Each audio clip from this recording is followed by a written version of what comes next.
마켓나우 3부 시작합니다. 시청자 여러분 안녕하세요. 이지혜입니다. 자, 오늘 양시장은 그래도 차분한 모습을 보여주고 있습니다. 특히나 좀 오후장까지 특징적인 섹터를 말씀드리면 2차 전지 관련주가 아닐까 싶습니다. 최근 바닥 과정, 그 탈출 과정을 보였었는데 그 반등 추세를 오늘도 만들어주고 있거든요. 이후에도 이런 전략들 자세하게 만나보도록 하겠습니다. 자, 양시장의 그 지수의 흐름부터 확인해 보도록 하겠습니다. 하루 만에 상승 전환에 성공하고 있는 모습인데요. 이 코스피는 0.4%, 어제 대비로 했을 땐 11포인트 좀 반등을 하면서 2,712선 위에서 움직이고 있는 상황이고요. 코스닥은 상대적으로 조금은 더 가고 있습니다. 871선을 터치한 흐름들이 나타나주고 있습니다. 자, 코스피 일중의 흐름에서 조금 더 자세하게 만나보도록 할게요. 뉴욕 증시 같은 경우에는 S&P 500, 나스닥이 종가 기준으로 사상 최고치에서 마감이 됐고요. 엔비디아는 10분의 1로 주식 분할 이슈가 있었습니다. 그러면서 시총 2위 탈환한 흐름들도 있었습니다.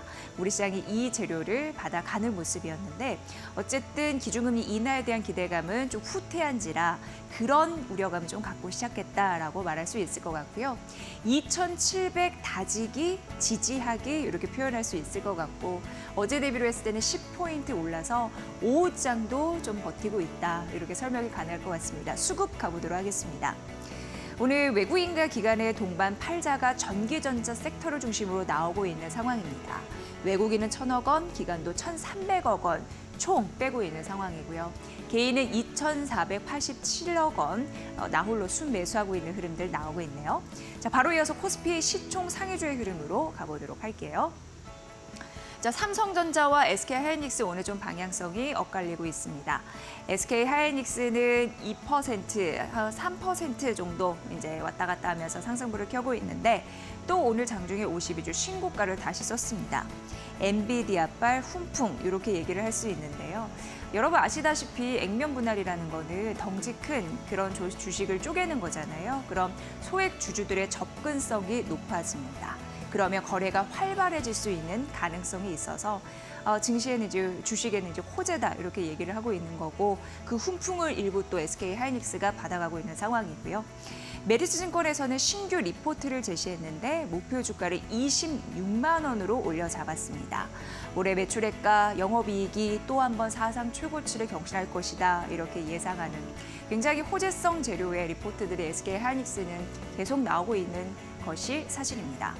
스페셜티 시장에서 제품 차별화로 승부를 할 수 있을지 지속적으로 보셔야 될 것 같습니다.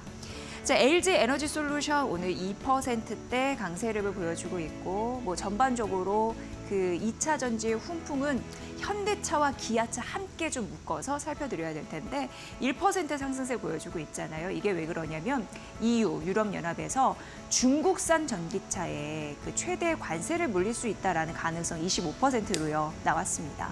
반사이익은 우리나라가 가져갈 수 있지라는 것 때문에 2차 전지 섹터 그리고 현대차, 기아차 이게 오늘 그 수혜를 받아가고 있다 이렇게 표현해도 크게 틀리지 않을 것 같습니다.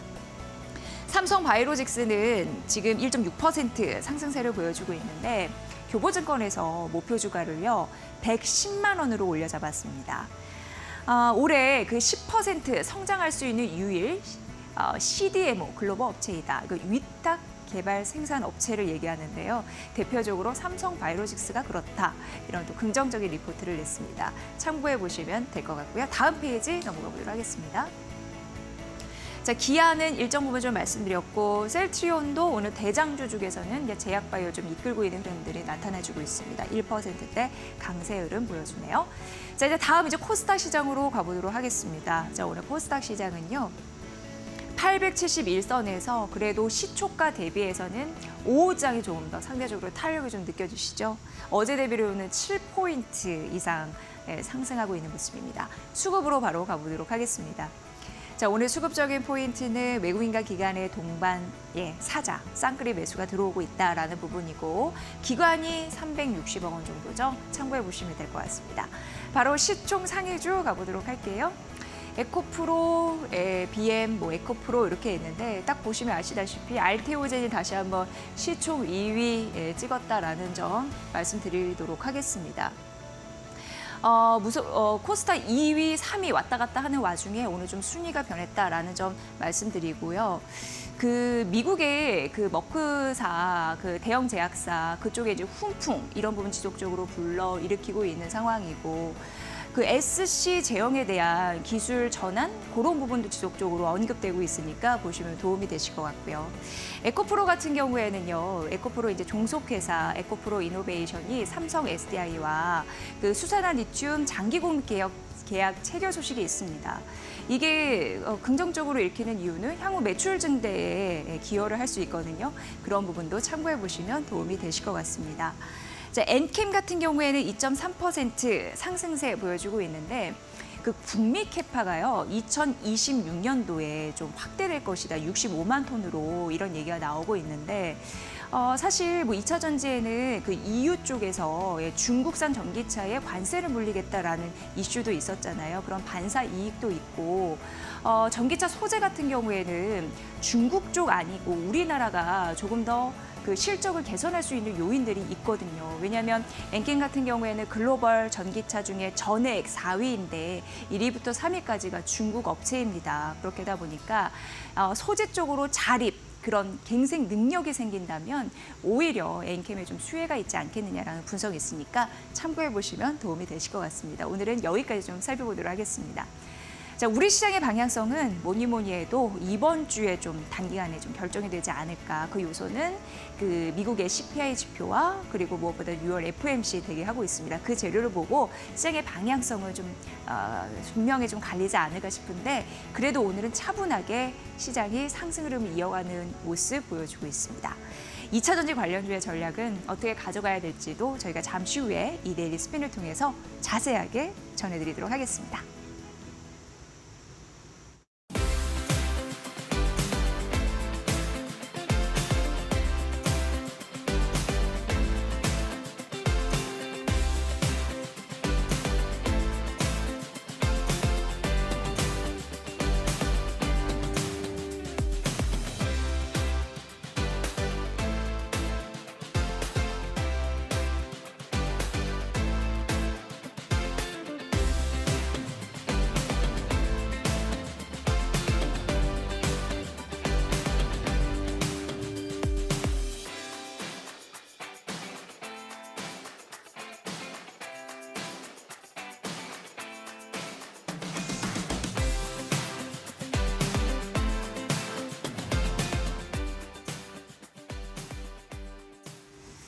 네, 여러분은 생방송으로 마켓나우 3부 함께하고 계시고요. 저희 이벤트 진행해서 고지를 해드리도록 하겠습니다.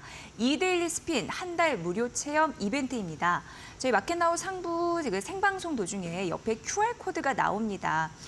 그거를 찍고 들어가시면 무료로 한 달 체험 인증이 되는데요. 그 부분으로 잘 참고해 보시면 될 것 같고요. 또 몇 분을 선별해서 커피 쿠폰도 선착순으로 드리니까 이 부분도 활용해 보시면 될 것 같습니다. 저희가 이데일리 스핀 한 달 무료 체험은 한 달간 6월에 좀 예정이 돼 있으니까 참고해 보시고 투자 전략에 도움이 되시길 바라겠습니다.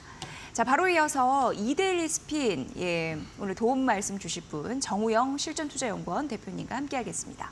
대표님 안녕하세요. 안녕하세요. 네. 자, 오늘은 뭐니 해도 2차 전지의 날인가라는 생각을 하게 됩니다. 어떻게 보세요? 네, 맞습니다. 자, 앵커님은 2차 전지의 날이라고 말씀해 주셨는데요. 자, 오늘은 무엇보다도 제가 볼 때는 막걸리의 날이 아닌가라는 생각이 듭니다.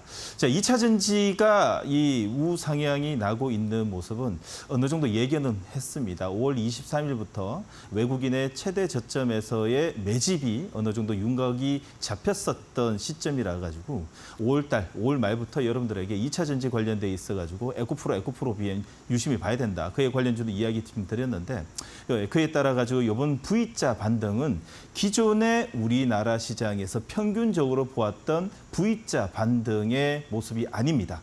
무슨 말이냐면 V자 반등, 다시 지수 반등이 나타날 때는 평균적으로 종목이 전체적으로 상승 종목수가 많이 이루어져야 됩니다. 그 V자 반등이 나는 시점은 ADR의 과매도권에서 나오는 지표인 볼 수 있는데 과매도 80 이하는 70과 80 이하는 어느 정도 과매도권에서 지금 현재 80을 좀 웃도는 숫자가 나오고 있는 자리에서는 이제 V자 반등이 나오고 있는데 이 장은 현실적으로는 맞지 않습니다. 무슨 말이냐면 지금 현재는 종목 장세가 이뤄지고 있습니다. 특정 종목 쪽으로 물량이 쏠려가는 모습이라고 좀 말씀드릴 수 있는데 자 오늘 그러면 앞으로 여러분들의 종목 장세에 있어가지고 어떤 포지션으로 가야 되는지 자세한 설명을 좀 드리도록 하되 지금 잠깐 여러분들에게 1분 캔들 코스피 1분 캔들 잠깐 보고 가도록 하겠습니다. 자 코스피 1분 캔들을 보시게 되면요. 여러분들 오늘은 코스피 같은 경우에는 오늘 갭상승이 났습니다. 양시장 모두 다 급상승 났는데 오늘 갭상승 후에 코스피는 음봉입니다. 음봉의 이유는 삼성전자의 약세 있고 반대로 여러분들이 코스피에 지금 현재 정배열에서 유심히 봐야 되는 종목은 SK하이닉스하고요. 현대차, 기아차입니다. SK하이닉스는 마이크론 테크놀로지하고 거의 가는 방향이 비슷하고요. 그리고 현대차, 기아차는 지금 현재 GM의 신고가로 달리고 있습니다. 그로 인해 가지고 이 내연기관차, 전기차뿐만 아니라 완성차 업체에서는 지금 현재 의외의 모습이 나오고 있고 그로 인해 가지고 삼성전자, SK하이닉스 칠 때 여러분들은 현대차, 기아차에서 강한 돌파형 캔들이 나올 수 있는 분위기가 지금 현재 저점에서의 단봉의 양봉의 개파락의 밀집 패턴이 지금 나오고 있다는 거 여러분들 꼭 명심해 주셔야 되고 여러분들 포트에 현대차, 기아차의 포트에 꼭 담으셔야 된다라는 말씀 드리도록 하고요. 자, 코스닥 일봉 보도록 하겠습니다. 자, 코스닥 일봉을 차트를 보시게 되면 오늘 하단에서 V자로 강하게 올라옵니다. 자, 그러나 우리 오늘 코스닥을 보시게 되면 상승 종목수가 680개의 하락 종목수가 지금 861개입니다. 자, 느낌 이상하죠? 오늘 갭상승의 양봉에 외국인들은 오늘 저점에서의 420억까지 매도를 하다가 지금 현재 플러스로 돌아서는 가운데 저점에서의 420억, 어제도 1,000억을 매도를 했지만 밀리지 않았고 오늘 저점에서 420억의 매수가 들어오는 반면에 올라가는 종목수가 많지 않습니다. 무슨 말이냐? 저점에서의 외국인들의 매집은 2차 전지와 2차 전지 소재뿐만 아니라 순환매에 있어가지고의 그 테마의 관점에서 오늘 시장은 지금 만들어지고 있다라는 걸 볼 수 있습니다. 자, 그러면 오늘 2차 전지 소재에 집중되고 있고 K푸드의 라인업이 지금 진행되고 있는데 잠시 후에 여러분 뒤에 보시는 이데일리 스핀의 전광판을 보면서 그러면 차후에 라인업이 될 수 있는 테마와 그리고 이 2차 전지의 소재에서 어느 쪽으로 지금 방향을 포커스를 맞춰야 되는지 지금부터 꼼꼼히 체크해드리도록 하겠습니다. 네. 정 대표님께서 종목 장세다라고 얘기를 했는데 이럴 때일수록 이데일리 스핀 좀 화려하게 맛을 봐야 될 텐데요. 과연 어떻게 전략을 세워야 될지 5장 전략 바로 봐주시죠. 네, 출발해 보도록 하겠습니다. 역시 그 국내 증시는요, 무엇보다도 2차 전지가 움직여야지 지수가 움직인다라는 걸 오늘 확인이 표가 났습니다. 다시 말해서 2차 전지는요, 어찌 보면 이 여의도 큰손들의 외국인 커먼머리 외국인들이 조금 더 영향을 미치다 보니까 외국인들의 이 물량이 들어와서 지수를 끌어올리는 현상이 나타날 수 있고요. 반대로 오늘 지금 반도체에서 매도 물량이 나오는데 반도체가 움직일 땐 지수는 큰 움직임이 없었습니다. 무슨 말이냐? 반도체는 메이저 기관의 이 움직임에 따라 가지고 기관의 이 수급의 움직임에 따라 가지고 큰 영향을 나타난다라는 걸 오늘 다시 한 번 더 확인할 수 있는 날인 것 같습니다. 자, 그러면 출발해 보도록 하겠습니다. 전기차입니다. 2차 전지, 전기차, 소재 모두 다 포함되는 2차 전지 쪽에 오늘 상승률이 제일 크다고 볼 수 있고요. 자, 태양광 풍력입니다. 태양광 풍력은 미국 시장의 어제에 대부분이 이 약세, 보합권으로 끝난 반면에 자, 에너지, 신재생 에너지 쪽에 상승률이 두드러지다 보니까 오늘의 우리나라의 관련 상품들이 오늘 상승률을 이끌어내고 눌림목 자리입니다. 그렇기 때문에 오늘 뿐만 아니라 내일 음봉 자리도 한번 노려볼 만한 종목들이 꽤 많이 나오고 있습니다. 자, 그뿐만 아니라 아니라 반대 소재 움직이고 있고 수소 에너지가 움직이고 있는데 수소 쪽 같은 경우는 이제는 이제 V자 반등, 돌릴 수 있는 자리가 나와야 되는데 주도주가 좀 약합니다. 두산 이 피오셀이 오늘 강하게 한 7, 8%대의 전고점을 뚫어주는 자리가 나와줘야 되는데 주도주의 부재로 인해 가지고 상경 관련 종목들의 상승 둔화가 조금 더 이루어질 수 있다라는 말씀드리고요. 특히나 오늘 2차 전지 소재입니다. 이 전기차보다도 오늘 2차 전지 소재 쪽인데요. 리튬 쪽이죠. 리튬 쪽에 무엇보다도 오늘 이 볼리비아의 연못 개발 4단계 소식으로 인해 가지고 오늘 리튬 관련주뿐만 아니라 관련주 움직이는데 특히나 리튬 관련주 안에서 상승률이 상당하게 퍼포먼스를 내고 있습니다. 자, 그뿐만 아니라 2차 전지 장비도 같이 움직이고 있고 오늘 원격 진료, 양재 암호도 움직이고 있는데 원격 진료 같은 경우는 이제 저점이 만들어지고 있습니다. 한 차례 이 의료 파업으로 인해 가지고 수혜를 받다가 하단 저점에서의 2개월간의 매직과 함께 오늘 급등이 좀 나오고 있는데 자, 옥석을 좀 가려야 된다는 말씀 좀 드리도록 하겠습니다. 자, 그리고 오늘 조국 관련주는 조국 관련주가 아니라 관련돼 있는 몇몇 종목들의 특징적인 상승으로 인해 가지고 테마가 좀 보일 수 있는데 여기 있어 가지고 오늘 한성기업 쪽에 이 어묵 쪽하고 움직이는데 잠시 후에 좀 이야기 드리도록 하겠습니다. 핵심 강물입니다. 핵심 강물도 동일하게 2차 전지 소재 쪽, 자원 외교 쪽으로 볼 수 있는 핵심 강물 좀 볼 수 있고요. 자, 그리고 틱톡샵입니다. 틱톡샵은 지지직 중간 강고가 들어간다는 소식으로 인해 가지고 오늘 아침에는 강하게 움직이다가 차익 매도가 좀 나오는 모습입니다. 자, 그리고 거래소 쪽에 업종 상위 쪽으로 좀 보시게 되면요. 화학과 2차 전지 그리고 정유, 자동차, 조선이 움직이고 있습니다. 특히나 거래소 같은 경우에는 오늘 갭상승에 단봉에 음봉이 좀 양선이 나오고 있기 때문에 상승 종목수, 하락 종목수가 좀 비등하게 좀 나옵니다. 자, 그러면 오늘 수급 포착과 차트 포착에서 어떤 종목들이 잡히는지 짧게 체크해 보도록 하겠습니다. 자, 여러분들 양쪽에 보시게 되면요. 무엇이 보이냐? 2차 전지 소재 관련주와 오늘 K푸드의 라인업이 한 차례 더 생겼다라는 걸 좀 볼 수 있습니다. 자, 그러면 오늘 기관과 외국인의 수급을 선택을 받는 쪽은 어딘 쪽으로 보시도록 하겠습니다. 자, 대주전자재료와 하이드로리튬, 한성기업, 그리고 동국산업, 그리고 여러분들 롯데케미칼, 에이프로젠, 그리고 메디아나, 아바코, 애경케미칼입니다. 대부분이 2차 전지 소재, 2차 전지 관련돼 있는 종목들로 상승 종목들을 많이 키워지고 있고요. 자, 그리고 특히나 차트 포착해 보시게 되면 아주 재미난 것을 볼 수 있죠. 자, 국순당입니다. 국순당과 보시게 되면 국순당뿐만 아니라 오늘 상승폭을 좀 내렸네요. 국순당뿐만 아니라 무화까지도 오늘 상승률을 좀 키우고 있는데 자, K푸드의 라인업, 막걸리까지도 전개되고 있고 특히나 여기 보시면 한성기업이 보이는데 막걸리 다음에 무엇일까? 떡볶이일까요? 아니면 어묵일까요? 한성기업이 그의 힌트를 지금 주고 있는 모습입니다. 자, 그러면 여러분들이 보고 계시는 수급 포착과 차트 포착을 보시게 되면 그러면 앞으로 이번 주 무엇보다도 FOMC 회의가 있고요. CPI, PPI도 앞둔 우리나라 시장에서 오늘까지의 이 흐름은 2차 전지가 V자 반등을 냈습니다. 이후에 우리가 빅 이벤트를 앞두고 방향이 결정되는 그날 때에 어떤 섹터의 어떤 종목들로 여러분들이 관심을 가져봐야 되는지 잠시 후 자리에 들어가서 여러분들에게 종목 분석을 해드리도록 하겠습니다. 네, 저희가 이데일리 스페인 관심주 수익률 점검해드리고 있는데요. 오늘 알테오젠 좀 말씀드리도록 하겠습니다. 5월 17일 관심주로 제시한 이후의 수익률은 한 48% 기록을 했고요. 이번 달 5일 다시 한번 제 관심주로 말씀해 주셨는데 그것으로 봤을 때 17% 수익률이 낮다라는 점 말씀드리도록 하겠습니다. 자, 바로 이어서 5호장 관심주 가보도록 하겠습니다. 대표님. 자, 시작해 보도록 하겠습니다. 네. 자, 첫 번째 종목입니다. 여러분들, 저는 여러분들이 계좌에 거래소 종목은 SK하이닉스, 그리고 현대차, 기아차, 그리고 KB금융 이 종목들은 꼭 있어야 된다. 그중에서 SK하이닉스와 현대차는 여러분들 꼭 있어야 된다는 말씀을 드리고 싶다면 반대로 코스닥에서는 이 시간을 통해 가지고 죽어라 이야기 드리고 있습니다. 첫 번째 종목입니다. 또 들고 왔습니다. 알테오젠입니다.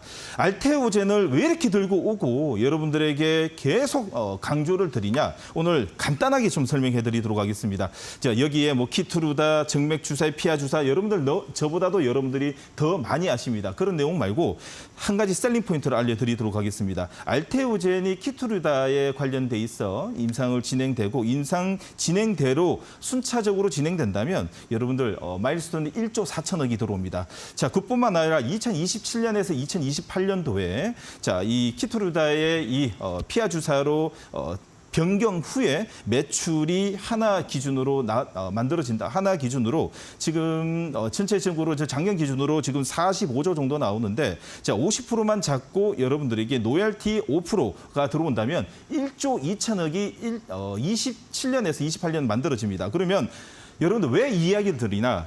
최소 1조만 잡혀도요. 영업이익 1조만 잡혀도 삼바가 24년도에 영업이익이 1조 1천억입니다. 지금 시가총액이 53조입니다. 지금 현재 알테오젠이 15조입니다.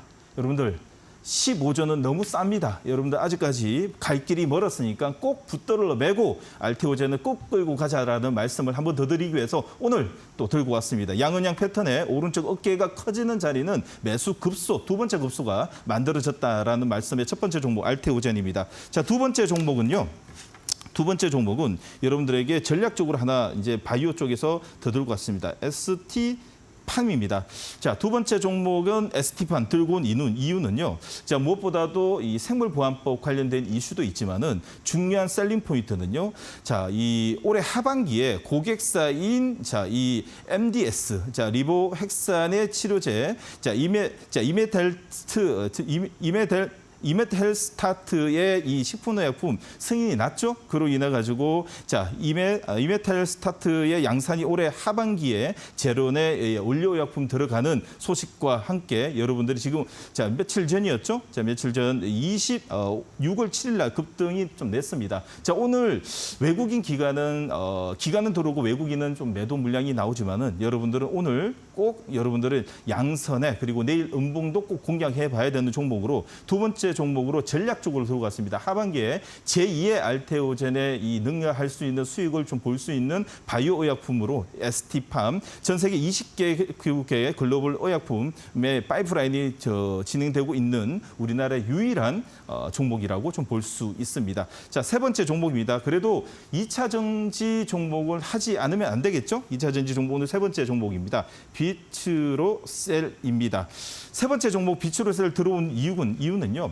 양수 겸장입니다. 자, 방산은 방산, 그러니까 2차 전지 쪽으로 볼 수 있는데 2차 전지가 아니라 1차 전지입니다. 전 세계 3위의 리튬 1차 전지의 1위라고 좀 볼 수 있고요. 자, 전력 변압기뿐만 아니라 스마트 미터의 센스의 실적과 함께 올해는 2차 전지 양산까지도 돌입하는 모습과 함께 자, 비츠로셀입니다. 비츠로셀을 들고 온 이유는요. 또다시 한 가지 더 본다면 추세가 살아 있습니다. 5일선 추세를 타고 가고 있고 그리고 지금 현재 분위기는 2차 전지의 분위기가 만들어지고 있다면 비츠로셀의 오늘 외국인의 매도는 오히려 더 여러분들은 매수의 관점으로 보고 종가 배팅은 가능한 자리라고 말씀드리고 싶습니다. 그래서 오늘은 세 번째 종목은 2차 전지 관련주 자, 이 비츠로셀로 마무리하도록 하겠습니다.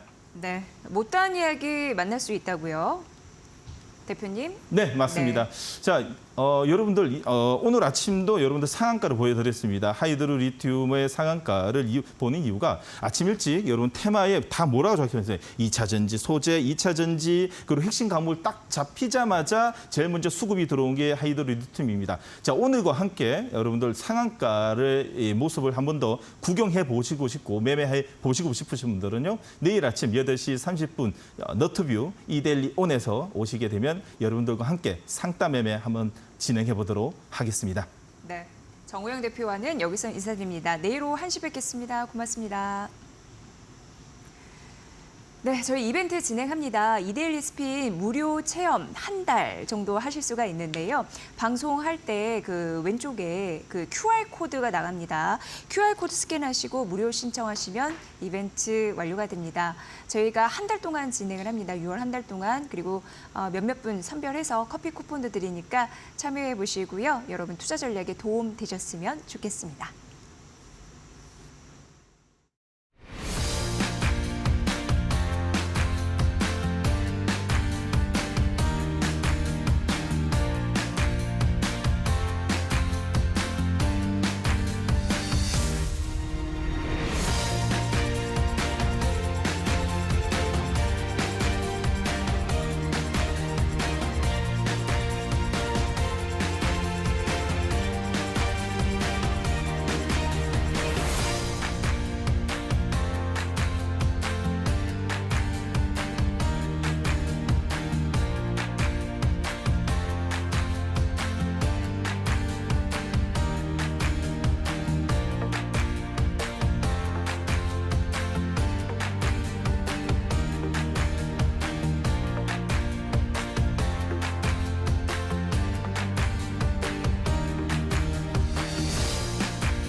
본 프로그램은 투자 판단에 도움이 되는 정보를 드리고 있습니다. 다만 투자 결정에 대한 책임은 시청자 여러분의 몫이라는 거 다시 한번 강조해 드립니다. 자, 바로 이어서 마켓 이슈 저희 시작하겠습니다. 오늘은요, 김승현 한국투자신탁운용 에이스 ETF 부장과 함께 말씀 나눠보도록 하겠습니다. 부장님 어서 오세요. 네, 안녕하십니까. 네, 오늘도 ETF 시장에 대한 좋은 전략 좀 부탁드리겠습니다. 네, 알겠습니다. 네, 우선 함께 나눌 그 이슈 저희가 화면으로 뭔지 띄워드리겠습니다. 만나보시죠.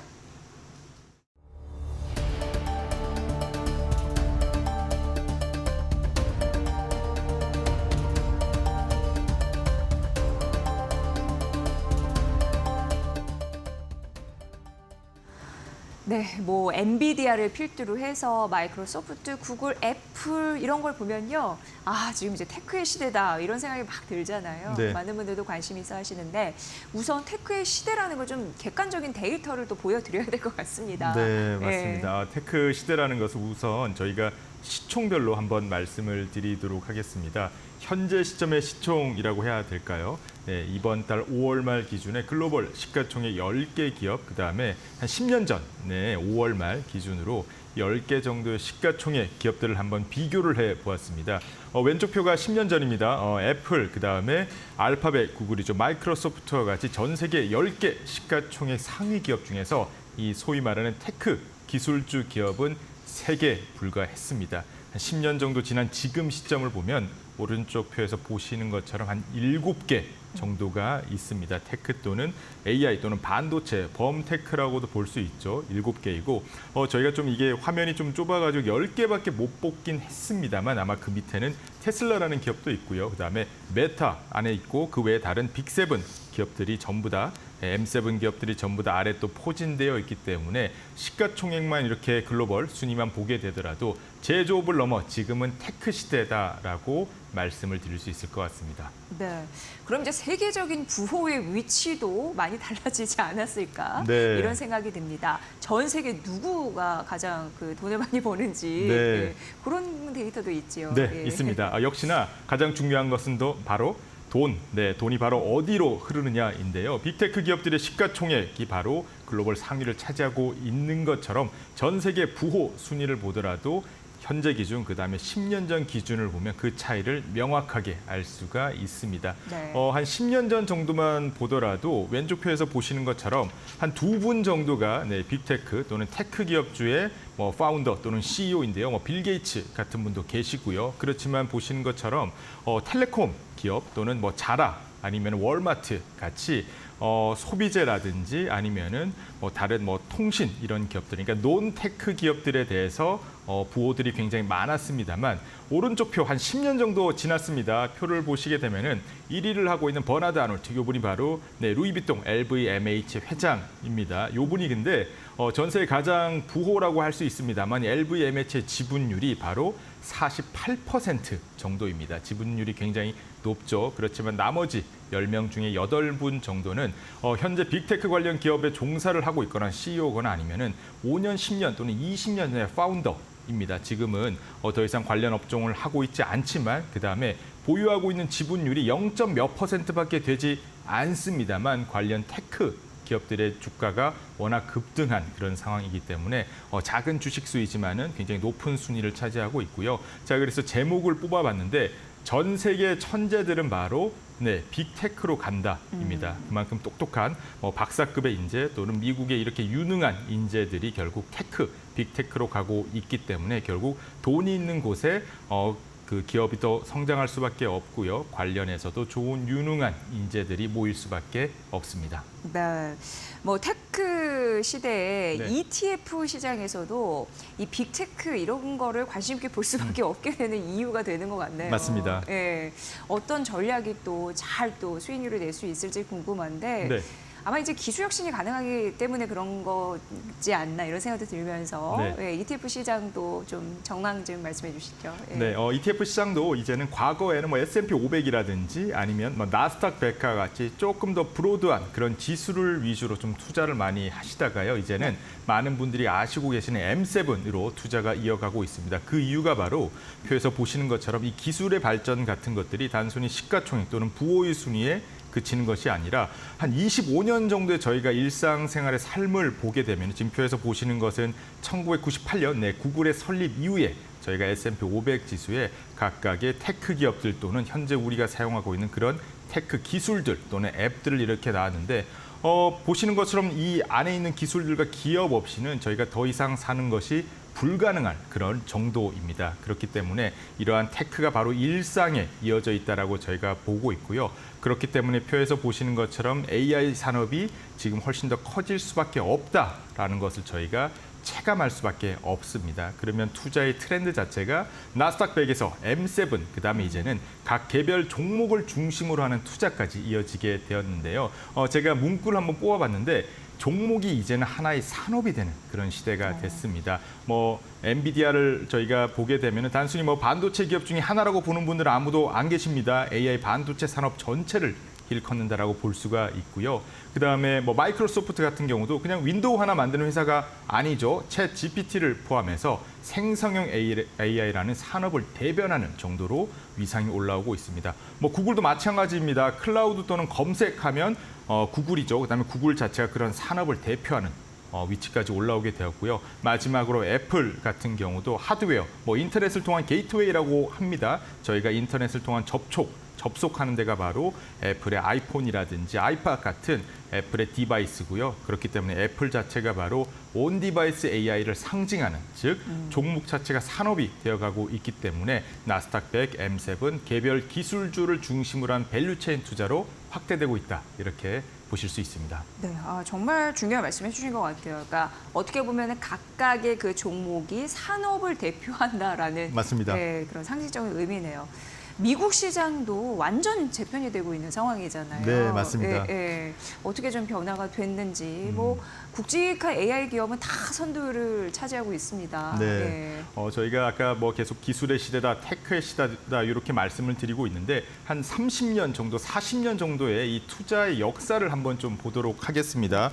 표에서 보시는 것처럼 테크 위주로 저희가 재편되고 있는 미국 주식 시장이다 이렇게 말씀을 드렸는데 왼쪽에 한 3, 40년 전만 하더라도 전통의 제조업의 시대였고요. 그러한 시대를 지나서 기술주의 시대, 그다음에 인터넷 시대, 가치주의 시대를 지나서 인터넷 시대, 그다음에 지금 같은 경우는 AI 시대로 이어져 오고 있습니다. 그 결과 과거에는 이 기업들, S&P 기업들 중에서 테크 기업에 대한 순위가 점유가 거의 크지가 않았죠. 그렇지만 기술이 발전하면 할수록 특히나 AI 시대, 지금 같은 경우에는 S&P 500의 대부분의 종목들, 상위 종목이 바로 이 빅테크 기업인 것을 저희가 확인할 수가 있고요. 한 24년 동안 이 빅테크 또는 테크 관련 기업들의 주가는 시가총액의 합은 21배가 증가를 했습니다. 그렇기 때문에 저희가 테크 기업 위주로 투자를 하는 것 자체가 어떻게 보면은 투자의 가장 좋은 방법 중에 하나다라고 하는 것을 과거의 몇십 년 동안의 트렌드를 통해서도 저희가 볼 수가 있습니다. 네. 근데 이제 빅테크 기업들 중에서도 네. 많으니까 옥석가리가 정말 중요합니다. 맞습니다. 그래서 어떤 종목을 고르냐에 따라서도 네. 수익률이 좀 많이 달라질 것 같거든요. 네. 그 편입하는 기술이 있으려나요? 종목을 고르는 안목. 네, 우선은 가장 중요한 것은 빅테크 또는 테크 기업이라고 해서 무조건 좋은 거는 당연히 아니죠. 어떻게 보면 경제적 해자라고 볼 수가 있습니다. 압도적인 기술력, 그다음에 꾸준한 현금 흐름, R&D에 대한 적극적인 투자 이런 것들이 굉장히 중요한데요. 그렇기 때문에 이런 것들은 자연스럽게 빅테크 7, 그러니까 상위 종목을 중심으로 하는 알짜주 또는 대형주 중심의 투자가 유효할 수밖에 없습니다. 미국 경제 성장의 중심에는 기술주 중심의 나스닥 100이 있었는데 지금 같은 경우에는 M7 이 종목들에 대한 영향력이 갈수록 커지고 있는 상황이고요. 1990년도 이후에 인터넷 시대를 지나서 지금 AI, 생성형 AI를 포함해서 기술이 복잡하면 복잡해질수록 당연히 기술력이 우수하고 자금력이 출중하고 R&D에 대한 투자가 유효한 그런 빅테크 M7 상위 종목 중심의 투자가 유효하다라고 볼 수가 있습니다. 지금 표에서 보시는 것처럼 M7 종목들 같은 경우 당연히 한 7개 종목의 상위 종목만 모아놓았기 때문에 약간의 변동성은 더 있을 수밖에 없습니다만 나스닥 100, 그다음에 S&P 500과 비교하게 되면은 중장기적으로 압도적인 높은 성과를 보이는 것을 저희가 확인할 수가 있습니다. 네, 지금 중장기적으로 압도적인 성장률이라고 말씀해 주셨는데 네. 그러면 시간을 이렇게 쭉 펼쳐놓고 봤을 때 장기 수익률 네. 이런 부분이 괜찮다는 얘기를 들리거든요. 맞습니다. 예, 그 데이터도 혹시 있는지요? 예. 준비했습니다. 예. 이게 저희가 그래프로만 좀 보여드리면은 네. 좀 체감을 못 하시는 경우가 굉장히 좀 많습니다. 그래서 저희가 기간별로, 구간별로 한번 좀 뽑아왔는데요. 엔비디아, 마이크로소프트, 구글, 그다음에 애플, 그다음에 M7이라고 하죠. 그 종목들, 그다음 나스닥 100, S&P 500 이렇게 종목들 좀 보게 되면은 1년, 5년, 10년, 그다음에 10년 연평균 수익률은 엔비디아는 워낙 최근에 급등을 좀 많이 하긴 했습니다만 빅테크 상위 종목들도 10년 평균입니다. 연평균 20% 이상의 굉장히 높은 수익을 유지하는 것을 볼 수가 있습니다. 네. 상장 이후의 수익률은 정말 어마어마할 정도인데요. 이 빅테크 기업들 같은 경우에는 사실은 뭐 시총도 높고 그다음에 이 산업 자체가 저희가 어떻게 보면 굉장히 익숙한 그런 산업들입니다. 그런 종목들임에도 불구하고 1년, 5년, 10년 이렇게 장기로 가면 갈수록 훨씬 더 높은 수익을 유지하는 것을 저희가 확인할 수가 있기 때문에 결국 경제적 혜자를 가지고 있는 빅테크 상위 종목을 중심으로 장기 투자하는 것이 바로 좋은 결과를 얻었다. 이렇게 저희가 과거 데이터를 통해서도 확인할 수가 있습니다. 네. 뭐 누가 뭐라 해도 AI 산업은 앞으로 더 커질 것은 명백한 사실 같아요. 맞습니다. 근데 예. 그 기업들이 계속 그걸 끌고 갈 수 있을지는 약간 의문인데 네. 그럴 수 있다고 보시는 이유가 있을까요? 네. 저희가 사실은 이 AI 또는 어떤 뭐 AI가 지금 사실은 지금 산업뿐만 아니라 모든 산업에 침투할 것이라고 보고 있는데요. 단순히 AI뿐만 아니라 다른 새로운 산업이 나오더라도 이러한 주도는 역시나 빅테크, M7, 그다음에 상위 종목을 중심으로 이어나갈 것이라고 저희가 생각을 하고 있습니다. 그 이유가 아마 여러 가지가 있을 것 같은데요. 한번 보게 되면 AI 기업이 제가 빅테크 기업을 말씀드린 것처럼 이런 네. 선순환 구조를 유지할 수밖에 없습니다. 첫 번째로 비즈니스 포트폴리오가 굉장히 안정적입니다. 안정적이란 말은 산업이 성장하고 있고 그들이 가지고 있는 높은 점유율을 바탕으로 새로운 산업을 계속 꾸준히 진출하면서 기업이 실적을 내고 있고요. 그 결과 현금 흐름 능력이 굉장히 우수합니다. 그렇기 때문에 풍부한 인적 자원을 유치할 수가 있고요. 요즘 웬만한 빅테크 기업 같은 경우는 초봉이 1년에 많은 경우는 최소 억 단위고 10억, 20억 이상의 많은 급여를 받을 수밖에 없는 게 그만큼 그 기업들이 많은 돈을 벌고 있기 때문에 그렇습니다. 기술력은 말할 것도 없고요. 그렇다 보니까 매출액이 많으면 20% 또는 30%까지 새로운 것을 개발할 수 있는 R&D에 적극적으로 예산을 투입할 수 있고 만약에 챗 GPT라든지 오픈 AI라든지 아니면 새로운 이런 기업들이 나오더라도 빅테크 기업들은 꾸준한 M&A를 통해서 그들의 비즈니스 영역을 확충하고 기존 산업과의 적극적인 시너지를 낼 수밖에 없기 때문에 결국은 AI 산업이 커지면 커질수록 이 빅테크의 그 경쟁력, 영향력은 더욱더 커질 수밖에 없다라고 생각을 하고 있습니다. 사실 이제 부르는 게 값이다. 네, 인력비도. 맞습니다. 네, 비용도 이런 얘기가 잘 알고 계시죠. 자, 그러면은 지금 대형주 위주로 힘이 좋은 그런 종목들을 바스켓 안에 담는 게 굉장히 중요할 텐데. 네네. 맞죠? 네, 대표주자는 누구라고 혹은 누가 될 거라고 보시는지요? 네. 저희가 아마 각 영역별로 좀 봐야 될 것 같습니다. 네. 제가 한번 말씀을 드린 것처럼 각 기업들이 하나의 산업을 대표하는 그런 수준까지 올라오긴 했었는데요. 그런 것들을 보게 되면은 엔비디아라든지 마이크로소프트 또는 구글 그다음에 애플과 같은 기업들을 중심으로 나올 것 같은데 그 이유는 바로 왼쪽 표에서 보시는 것처럼 저희가 재무적인 측면 하나 더 확인하고 가도록 하겠습니다. 왼쪽은 M7 기업들이고 오른쪽은 나스닥 기업들인데 왼쪽에 있는 7개 기업들이 사실 모든 지표들에서 오른쪽 93개 나머지 기업들을 압도를 하고 있고요. 그렇기 네. 때문에 이 왼쪽의 기업들을 중심으로 저희가 이어질 수밖에 없다고 생각하고 있습니다. 그래서 각 AI 산업을 주도하는 빅테크 4종 기업들을 아마 다음 표에서 한번 보게 되면요. 역시나 AI 반도체 하면 엔비디아입니다. 그다음에 생성형 AI는 마이크로소프트, 그다음에 AI 클라우드 그리고 그 검색 같은 경우에는 구글, 온디바이스까지 이렇게 각 4개 종목과 산업을 중심으로 이어질 수밖에 없고요. 다른 새로운 산업들이 일어나더라도 이 4개 기업 또는 M7 기업들을 중심으로 적극적인 시너지를 낼 수밖에 없기 때문에 빅테크 상위 종목을 중심으로 투자하는 것이 결국 AI 산업 전반에 투자하는 것이다라고 저희가 생각하고 있습니다. 네, 뭐 ETF 시장에서도 엔비디아, 마이크로소프트, 구글, 애플은 예, 강자일 수밖에 없다. 맞습니다. 이런 또 예, 논리를 또 말씀해 주셨습니다. 그럼 네. 각자의 포인트가 네. 있을 것 같습니다. 네, 자, 네. 투자 포인트는요? 네, 뭐 하나하나 좀 살펴보도록 하겠습니다. 엔비디아 같은 경우 역시나 압도적인 AI 반도체 기술력이라고 볼 수밖에 없습니다. 사실 엔비디아에 대한 기술력은 향후 뭐 2등, 3등 기업이 단기간에는 절대 따라갈 수가 없다라고 저희가 생각을 하고 있고요. 역시나 엔비디아를 중심으로 TSMC가 생산을 하고 다른 반도체 기업들이 설계 IP를 제공한다든지 또는 장비를 제공하는 그런 기업들이 있기 때문에 엔비디아가 대장주가 되고요. 뭐 TSMC 또는 뭐 SK 하이닉스, 브로드컴, 뭐 ARM 이런 관련된 기업들과 함께 엔비디아를 중심으로 AI 반도체가 성장할 것으로 저희가 예상을 하고 있습니다. 이렇게 저희가 엔비디아를 한번 볼 수가 있었고요. 네, 다음은 마이크로소프트 볼까요? 네, 마이크로소프트도 많은 분들이 아시는 것처럼 이 챗 GPT를 보유하고 있습니다. 결국 이 챗 GPT를 통해서 마이크로소프트의 더 거대 AI 생태계에 저희가 투자를 할 수밖에 없고요.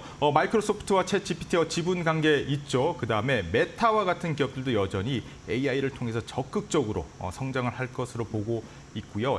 엔비디아가 또 들어갑니다. 제가 이 M7 기업들끼리 서로 협업이 강화된다고 말씀을 드렸죠. 인프라 쪽에서 엔비디아에 역시나 큰 역할을 할 것으로 기대를 하고 있고요. 어플리케이션 측면에서 세일즈포스라든지 어도비, 그다음에 보안, 사이버 보안 측면에서 팔로알토라든지 뭐 스노우플레이크 이런 기업들도 이 챗 GPT, 그다음에 생성형 AI가 성장하면서 관련 기업들도 함께 성장할 수밖에 없다. 이렇게 저희가 생각을 하고 있습니다. 네. 자, 그리고 구글도 말씀해 주셨잖아요. 네. 이제 클라우드 검색 이 산업을 대표하는 종목이다라고 앞서서 네. 말씀해 주셨는데 네. 예, 포인트 조금 더 들어볼까요? 네, 구글의 사실 힘은 뭐 클라우드 같은 경우 구글이 뭐 1등은 아닙니다. 또는 1등을 하고 있다 하더라도 굉장히 좀 뭐 아마존이나 뭐 이런 기업들과 마이크로소프트와 경쟁을 하고 있는데 어떻게 보면 구글이 가지고 있는 가장 큰 경쟁력은 바로 이 데이터 또는 데이터 경제라고 볼 수가 있습니다. 압도적인 뭐 검색 1위죠. 이를 중심으로 해서 뭐 지메일이라든지 다른 업무적인 것으로도 저희가 확장할 수가 있는데 이런 워크스페이스 같이 데이터 그다음에 검색을 가지고 있는 게 바로 구글의 힘이다. 이렇게 볼 수가 있습니다. 그래서 구글 같은 경우는 아마존 또는 마이크로소프트와 같은 기업들이 뭐 클라우드 중심으로 같이 동반 성장할 것이다. 이렇게 생각하고 있고요. 엔비디아 역시나 또 클라우드 칩이기 때문에 엔비디아가 들어갈 수밖에 또 없습니다. 그리고 클라우드에 대한 장비 기업들도 다수가 포함이 되어 있습니다. 그래서 AI가 커지면 커질수록 구글의 검색, AI 기술이 사실 구글이 아직 완전히 앞서가고 있다라고 볼 수는 없습니다만 AI를 활용한 측면도를 보게 되면 오히려 구글의 활용도가 더 커질 것이다. 검색이나 이런 데이터 경제를 기반으로 생각을 하고 있기 때문에 구글 또한 AI의 중심, 수혜, 뭐 플랫폼, 검색 이렇게 클라우드와 같이 성장할 수가 있기 때문에 클라우드 기업, 뭐 칩 기업, 장비 그다음에 뭐 통신 칩 이런 기업들이 함께 포함되어 있다라고 보시면 될 것 같습니다. 네, 이제 마지막으로 온 디바이스 AI가 상징되는 이제 애플까지 예, 보시면 될 것 같습니다. ETF 이제 전략에 대해서 여러분께 말씀드리고 있는데 워낙 이게 또 시장이 빠르게 변하다 보고 네. 심리 이런 것도 쫓다 보면은 많은 분들이 그걸 포착하고 반영하는 게 중요할 텐데요. 이런 말씀을 하시더라고요. 네네. 그렇다면 그런 전략에서는 또 ETF 시장에서는 액티브 ETF 전략 맞습니다. 이게 또 많은 분들이 관심 있어 하시는데 네. 그 전략은 결국 매력적인 선택지가 될 수 있을지 궁금하거든요. 네, 우선 네, 이 네. AI 산업을 한번 좀 말씀을 드리면은 너무나 빨리 변하고 있습니다. 그렇기 때문에 이 단순히 이런 패시브라고 하죠. 수동적인 방법만으로는 빠르게 변하고 있는 AI 산업에 대한 투자가 완벽하게 따라가는 것은 쉽지 않다라고 생각을 하고 있습니다. 협업도 굉장히 빠르게 이어나가고 있고요. 기술 발전도 굉장히 빠르기 때문에 이 액티브 ETF를 통해서 빠르게 대응할 수가 있고요. 시장의 트렌드를 조금 더 예측 가능하게 이렇게 선점을 할 수 있다는 장점을 가지고 있습니다. 그다음에 액티브 ETF 같은 경우에는 유연한 종목 편출입이 가능합니다. 그래서 대장주를 중심으로 또는 상위 종목을 중심으로 밸류체인, 수혜주에 같이 투자한다 말씀을 드렸는데 친구가 또 바뀔 수도 있죠. 그다음에 네. 수혜주 또한 바뀔 수도 있고 밸류체인이 바뀔 수가 있습니다. 이럴 경우 빠르게 액티브 전략을 통해서 그 어떤 ETF보다 빠르게 포착을 할 수 있다는 측면이 있기 때문에 빠르게 변화하고 있는 테크 산업에서는 액티브 전략으로 하는 게 좀 더 원활한 그다음에 빠른 대응을 할 수 있다라고 투자 전략 측면에서 말씀드릴 수 있습니다. 네, 정말 이제 ETF 시장이 커진다고 하는데 많은 분들이 궁금해할 수도 있겠네요. 뭐 AI 그 기업이 다시 뭐 나오거나 그 유니콘 그런 기업이 상장되거나 맞습니다. 네, 그런 편출입 이런 부분이 또 가능하다는 거죠. 네, 맞습니다. 뭐 유니콘 기업들 같은 경우도 결국 예. 빅테크 기업들이 상위하고 있는데 유니콘 기업이 만약에 IPO를 통해서 상장한다라고 하면은 개인 투자자분들이 직접 투자하는 게 쉽지가 않습니다. 대신에 ETF, 액티브 ETF를 통해서 차세대 빅테크 그 유니콘 기업에 빠르게 투자를 할 수가 있고요. 오른쪽 같은 경우는 지금 글로벌 차세대 빅테크 기업들을 몇 개 뽑아봤는데 역시나 뭐 상위에 있는 기업들 같은 경우도 나중에 AI 또는 빅테크 관련 산업의 종사자로 상장이 될 수가 있습니다. 이런 기업들이 시장에 나오게 되면은 그 어떤 다른 ETF보다 빠르게 액티브하게 전략이 대응 가능하기 때문에 빠르게 변화하고 있는 AI 또는 테크 산업에서는 역시나 액티브 ETF를 통한 투자가 효율적인 수단이라고 생각하고 있습니다. 네. 뭐니 해도 투자에서는 절세도 빼놓을 수가 없습니다. 맞습니다. 근데 무슨 투자할 때 ISA 계좌 얘기 많이 하잖아요. 네네. 그래야지 새어나가는 돈이 없는데 네. ETF 전략에서도 가능한 건가요? 맞습니다. 예. 버는 것만큼 중요한 게 어떻게 보면 세금을 뭐 안 내는 게 아닙니다. 네, 절세를 하는 게 굉장히 중요한데요. DC나 IRP 그다음에 ISA 계좌를 통해 가지고 해외에 대한 투자를 할 수가 있습니다. 대신에 현재 기준상으로는 미국에 상장된 주식을 직접 투자하는 것이 불가능합니다. 그래서 관련 종목에 집중 투자하는 그런 해외 투자 ETF를 통해서 저희가 국내 장중에 절세 혜택을 받으면서 과세 이연까지 하는 투자 방법이 있는데요. 지금 표에서 보시는 것은 저희가 뭐 지난달 말에 빅테크 투자자, 그러니까 국내 투자자분들 중에서 해외에 투자하는 그런 종목 순위를 봤는데 10개 중에서 1위부터 7개 기업들이 전부 다 빅테크 기업들입니다. 그래서 이러한 기업들 같은 경우는 연금 계좌를 통해서 직접 투자가 힘들기 때문에 불가능하기 때문에 ETF를 통해 가지고 절세 그다음에 과세 이연하는 투자를 저희가 적극적으로 권해드리고 있습니다. 네. 자, 마지막으로 이 빅테크 ETF, 그러니까 ETF 재테크도 결국 빅테크 이런 네. 또 개념이 생기는데 네. 그 활용 전략에 대해서 들어보도록 하겠습니다. 네, 우선 네. 빅테크 투자를 만약에 하시지 않고 있다라는 분한테는 나스닥 100이라든지 아니면 M7 ETF를 통해 가지고 우선 투자를 장기적으로 하기를 저희가 권해드리고 있고요. 내가 빅테크에 대한 투자를 지금도 많이 하고 있다. 그다음에 나는 각 산업에 대한 이해, 뭐 생성형 AI라든지 AI 반도체, 온디바이스 이런 각 산업에 대한 이해도가 높다라고 하시는 분 같은 경우는 각 개별 종목을 중심으로 해서 밸류체인을 형성하고 있는 ETF에 함께 또 투자해서 좀 더 추가 수익을 얻는 것을 저희가 제안드리고 있고요. 만약에 한 번도 지금 빅테크를 투자하지 않으신 고객분들 같은 경우는 역시나 중장기적으로 빅테크 투자를 꼭 하시기를 저희가 권해드리고 있습니다. 네, 시청자 여러분들이 ETF 시장에 대해서도 오늘 좀 잘 아셨을 것 같습니다. 결국 빅테크 관련 전략 이런 부분 좀 말씀 주셨고요. 굉장히 중요한 게 각 개별 종목이 산업이 될 수 있고 그 산업을 대표할 수 있는 개별 종목을 바스켓 안에 담는 맞습니다. 그런 게 좀 유효한 전략이다라고 말씀을 해주셨습니다. 자, 오늘 반도체 ETF 전략에 대해서 자세하게 들어봤고요. 장기 적립식 투자 이런 부분도 강조해 맞습니다. 주셨네요. 네. 자, 김승현 한국투자신탁운용 에이스 ETF 부장님의 자세한 설명으로 들었습니다. 유익했습니다. 고맙습니다. 감사합니다.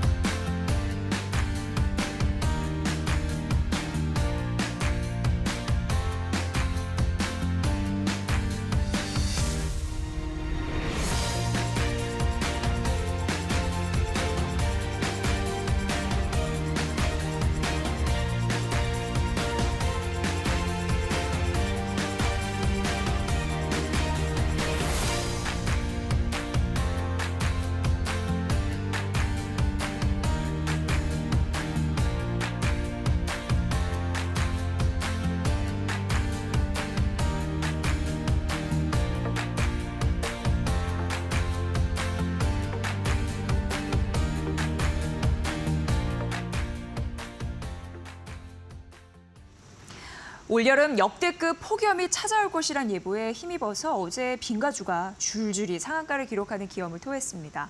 심지어 4년 전에 아이스크림 사업을 접은 크라운에텍그룹 등도 덩달아 오르는 기현상을 보이기도 했죠. 이 테마를 타고 오르는 종목들은 여름 햇살에 곧 녹아날 겁니다. 근데 진짜 실적주는 따로 있습니다. 이 K푸드의 강력한 힘을 보여주고 있는 종목들인데요. 이 빙그레를 대표하는 아이스크림 메로나는 국내 빙가 업계의 전설로 불리고 있는데 그 미국 코스트코 입점 이후에 없어서 못 판다고 하고요. CJ 제일제당도 피자와 만두가 인기리에 팔리는 만큼 뭐 냉동밥이나 상온밥으로 그 카테고리를 넓히고 있습니다. 불닭볶음면으로 삼양식품은 이미 K라면의 대표 주자가 되었죠. 원달러 환율이 상승하면서 수출 업종의 수혜 또한 예상되는데 빙가주뿐만 아니라 K푸드 실적주에 대한 관심 가져야겠습니다. 이제 비었습니다.